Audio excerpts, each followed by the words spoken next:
Habari gani? Mimi naitwa Majid Mjengwa, ningali kwenye viwanja vya Nzuguni 2026 viwanja vya John Malechela, na hapa niko kwenye banda la taasisi ya utafiti wa uvuvi Tanzania, na kushoto kwangu ninaye Dr. Mary Kishe. Yeye atatupitisha kwenye kile ambacho wanakifanya kwenye taasisi yao ya utafiti. Karibu sana. Asante sana, asante sana. Sasa swali langu la kwanza, hii ni ufafanuzi yakinifu kwa kile ambacho mnakifanya. Swali langu la kwanza linahusiana na kauli mbiu ya maonyesho haya ya 88 mwaka huu ni tambua fursa, tambua soko, ongeza tija. Na kuongeza tija ni katika kutekeleza dira ya taifa ya 2050. Sasa kauli mbiu hii ukitafakari na kazi mnazozifanya kwenye taasisi yenu ya utafiti, imechochea nini katika yale ambayo mmeyapanga, tukifikiri kwamba utafiti ni moja ya mambo muhimu sana katika kufikia yale ambayo yamelengwa na taifa? Asante sana, tunashukuru kwa kututembelea kwanza, na kama ulivyosema, hii ni taasisi ya utafiti wa uvuvi Tanzania, ambayo ni taasisi iko chini ya Wizara ya Mifugo na Uvuvi, na jukumu la msingi ni kufanya utafiti, lakini pia kuratibu utafiti zote zinazohusiana na masuala ya uvuvi na pamoja na ukuzaji viumbe maji upande wa Tanzania bara. Kwa hiyo lengo hili ambalo ni jukumu la msingi la taasisi yetu, tunaishauri serikali katika kutunga kanuni, sheria na taratibu ambazo zinafaa kutumika katika kuvuna rasilimali za uvuvi, ukuzaji viumbe maji, lakini pia tunakuwa na jukumu la kuainisha au kuainisha zile changamoto ambazo zinaikabidhi sekta kupitia wadau, ili tuweze kuja na ubunifu, lakini pia teknolojia ya kuweza kung'amua au kutatua zile changamoto. Hilo ndio jukumu letu kubwa katika kuhakikisha kwamba rasilimali zetu zinabaki endelevu, zinasimamiwa ipasavyo, mikakati madhubuti kwa ajili ya kusimamia, lakini pia kuhifadhi. Kama unavyofahamu, serikali ina nia njema ya kuhifadhi, kwa hiyo lazima zipate sayansi au uthibitisho wa kisayansi ili iweze kusimamia ipasavyo. Tukiweka nukta hapo, dira ya taifa 2050 tumelenga kwenye kuifanya Tanzania ifikapo miaka 25 ijayo kuwa na uchumi wa trilioni 1 dola za Kimarekani. Sekta ya uvuvi inatazamwa pia itakuwa na mchango wake katika hilo. Na katika hilo nyinyi kama taasisi inayohusiana na utafiti, kwa sababu tunaamini kama tumesema awali, utafiti una umuhimu mkubwa, bidhaa samaki kama bidhaa itakaozalishwa kwenye sekta hiyo, mnafanyaje kuhakikisha kwamba mnaongeza thamani ya bidhaa hiyo kupitia utafiti? Mna mikakati gani? Asante sana, tunashukuru kwa swali lako zuri. Kwanza, taasisi ya utafiti wa uvuvi Tanzania katika swala ulilouliza, ili kuweza kuongeza rasilimali ya samaki, tunahakikisha kwamba tunafahamu kwanza tuna kiasi gani katika maji yetu ya asili.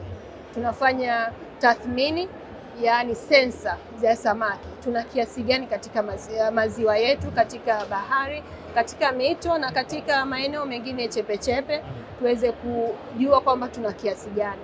Lakini kupitia na takwimu ambazo tunazipata, tunaishauri serikali kwamba baadhi ya maeneo tayari samaki labda wamepungua, hasa maeneo yetu ya maziwa madogo madogo. Kwa hiyo tunafanya zile tafiti kuhakikisha kwamba kama wamepungua, basi tufanye nini ili tuweze kuongeza samaki katika maeneo haya. Kwa hiyo tunashirikiana na wizara mama ambayo ni Wizara ya Mifugo na Uvuvi kuhakikisha kwamba tunaongeza samaki katika yale maeneo. Kwa hiyo tunafanya restocking. Restocking ni kwamba tunaongeza samaki katika yale maeneo. Kwa hiyo tunazalisha vifaranga, tuhakikishe kwamba vifaranga viko vya kutosha ili kuongeza yale maeneo yawe na samaki wa kutosha. Jingine ni kwamba tumekuja na teknolojia mpya ya kuweza kuwawezesha wavuvi waweze kuvua kwa tija.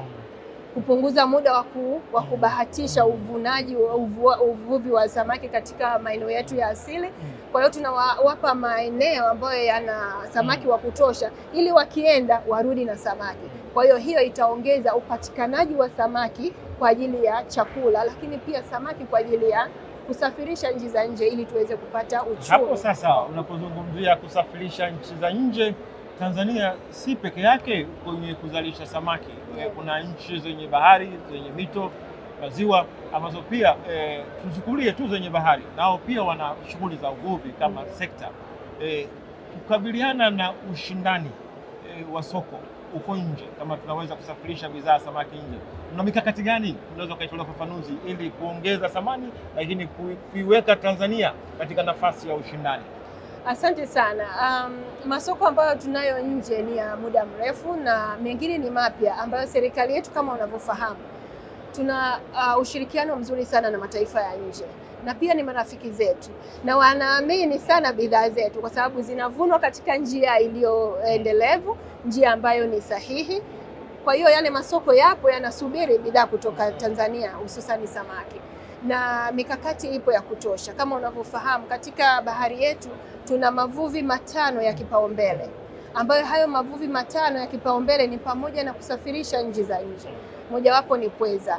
Pweza ni samaki, ni kiumbe cha baharini ambaye tunapata fedha nyingi kutoka nje, na serikali imeweka mikakati ya kutosha kwa ajili ya kuhakikisha kwamba lile zao la pweza linapata nembo ya kiikolojia, tunasema eco labeling, ambayo ile nembo inasaidia lile zao litambulike kimataifa kwamba linatoka Tanzania, linavuliwa kwa njia endelevu, linavuliwa kwa zana ambazo ni rafiki kwa mazingira. Kwa hiyo tunaongeza thamani, lakini tunaongeza pia idadi ya masoko kule nje ili waweze kununua ile bidhaa. Tayari tumeshafanya mikakati, tumefanya analysis kushirikiana na wizara na mashirika mengine ya kimataifa, hususan WWF, ili kuhakikisha kwamba lile zao linapata nembo ya kitaifa. Sasa hivi tuko kwenye 89%.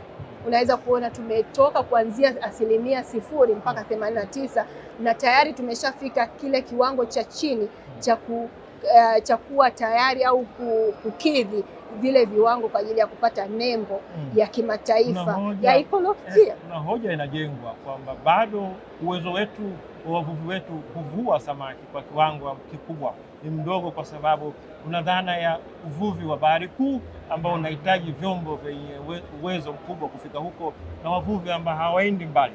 Unaweza kumfafanulia anayekusikiliza nini tofauti yake? Nashukuru sana.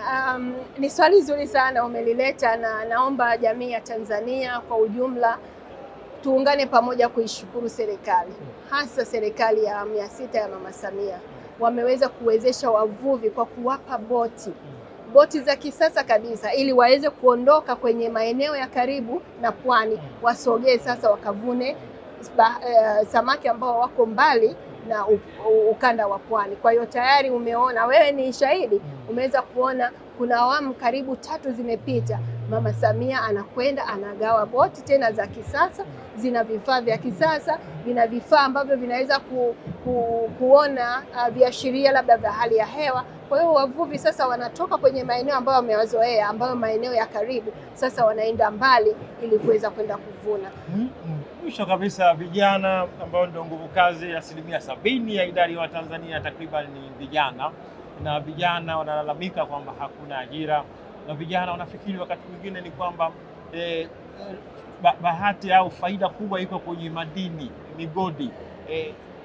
Kuitambua bahari kwamba ni fursa, na mikakati gani, kitu gani unataka kuwaambia vijana kwamba bahari ni mahala ambapo unaweza ukabadili maisha yako? Nataka kuambia vijana sasa wamefikiwa, pia na akina mama usisahau. Ndio. Boti ambazo zimegawiwa na Mama Samia katika serikali hii ya awamu ya 6 walilenga vijana ambao wako kwenye vikundi na akina mama, ili waweze kupata mtaji, lakini pia waweze kupata zana na vyombo vya kwenda kuvua. Kwa hiyo vijana wamefikiwa, lakini pia tuangalie kwenye maziwa. Kwenye maziwa wamepewa vizimba. Sasa hivi tunafuga samaki kwa njia ya vizimba. Tayari wamepewa vizimba, wamepewa mtaji na bado wamepewa boti za kuweza kuvuna. Kwa hiyo kina mama na vijana wamefikiwa. Hii ni fursa. Wow. Na Mwisho kabisa, hivi karibuni Rais wa Jamhuri ya Muungano wa Tanzania Dr. Samia Suluhu Hassan alizindua nyenzo 4 kuelekea utekelezaji wa Dira ya Taifa 2050 na maana miaka 25 ijayo. Katika hizo nyenzo 4, mojawapo umuhimu wa mawasiliano, elimu kwa umma. Haya yote unayoeleza hapa mnayoyafanya, umma wakati mwingine unakosa taarifa. Nyinyi kwenye taasisi yenu ya utafiti mna mipango gani ya kuhakikisha kwamba mnasambaza maarifa hayo, elimu hiyo kwa umma ili nao watekeleze? Asante sana. Hapa tulipokaa ni njia mojawapo naomba tukubaliane.